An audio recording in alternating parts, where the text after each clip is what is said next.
মানুষ কথা বলার তৃষ্ণায় ছটফট করবে, অথচ মুখ খুলবে না। হয়তো ভয় পাবে, শব্দে ভেঙে যাবে সম্পর্কের নীরব ভারসাম্য।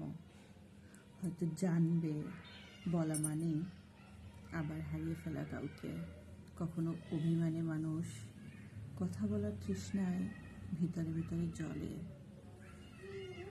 অথচ শব্দের দরজা খুলে না কেউ। হয়তো ভয়, কথার পরে নীরবতা আরো ভারী হয়ে উঠবে, কিংবা বলা মানেই সব হারিয়ে ফেলা, নিজে নিজে ছোট হয়ে যাওয়া। কত অদ্ভুত মানুষ আমরা, হৃদয়ে ঝড় উঠে কথা বলার, তবু ঠোঁট চুপ। কারণ কখনো কখনো নীরবতায় শ্রেয় আশ্রয় হয়ে যায়। বলার অনেক কিছুই থাকে, শুধু বলা হয় না, বলতে ইচ্ছে করে না। সামান্য খুদে বার্তায় মানুষটাকে জানান দেয়া, তোমাকে দরকার, ভীষণ দরকার।